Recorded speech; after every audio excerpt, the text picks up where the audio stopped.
Hi guys, இப்போ தான் school முடிச்சு வந்து ரொம்ப பசியாக இருக்கேன்னு அம்மாட்ட என்னம்மா சாப்பிட இருக்குன்னு கேட்டால் ஒன்றும் இல்லைன்ட்டாங்க. அப்படியே ஷாக் ஆகிட்டேங்க.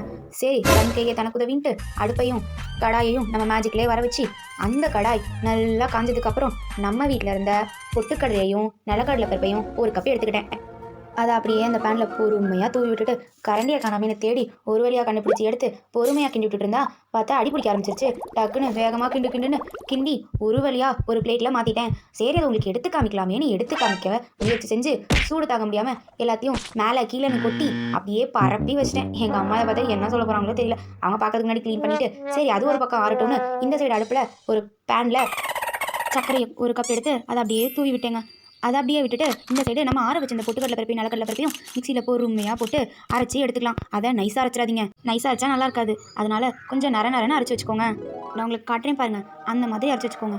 நல்லா நரன்னு அரைச்சி 2 பவுல் எடுத்து வச்சிருக்கேன் ஆற விட்டு. இங்கிட்டு நம்ம சக்கரை வச்சோமே, என்னடா ஆச்சு போய் பார்த்தா சக்கரை நல்லா கரைஞ்சிருந்துச்சு. இருந்தாலும் அங்கங்கே கொஞ்சம் சக்கரை தெரிஞ்சனால கொஞ்சோண்டு தண்ணி ஊற்றி அப்படியே மிக்ஸ் பண்ணி நல்லா சக்கரை தண்ணி ஆக்கிட்டேன். அதுக்கப்புறம் நம்ம அரைச்சி வச்சிருந்த பொடியை கொஞ்சம் கொஞ்சமாக துடிக்கோங்க. நானாக வீடியோ எடுத்தனால என்னால் ஒரு கையில் போட்டுட்டு ஒரு கையில் கிண்ட முடியலைங்க. நீங்கள் ஒரு கையில் போட்டுக்கிட்டே எனக்கு நல்லா இந்த மாதிரி கிண்டி வச்சுக்கோங்க. உங்ககிட்ட பட்டர் பேப்பர் இருந்தால் அதில் எதை எடுத்து வச்சுக்கோங்க. இல்லைனா ஒரு தட்டை எடுத்து அதில் பட்டரை கொஞ்சம் பொறுமையாக தடவி விட்டுக்கோங்க. இல்லைனா உங்ககிட்ட A4 ஷீட் இருந்தால் அதில் ஏதாவது ஒரு எண்ணெயை தடவி கொஞ்ச நேரம் விட்டிங்கன்னா அதாங்க பட்டர் ஷீட்டு. இல்லை என்கிட்ட பட்டர் இருந்தனால நான் எப்படி செஞ்சுக்கிட்டேன். என்னடா அது பேசிட்டு இருக்கும்போதே பாத்திரத்தை காமிக்கலான்னு இருக்கீங்களா? நான் செஞ்ச பாத்திரத்தோட நிலமைங்க அது. அப்புறம் நான் மாற்றி வச்சிருந்தது கொஞ்சம் நேரம் ஆற விடுங்க. பொறுமையாக இருக்க முடியாமல் தூக்கி ஃப்ரிட்ஜில் வச்சேன். சரின்ட்டு எடுத்து பார்க்கலான்னு எடுத்து பார்த்தா இந்த மாதிரி தாங்க இருந்துச்சு. நல்லா தான் இருந்துச்சு. நீங்களும் வீட்டில் ட்ரை பண்ணி பாருங்கள்.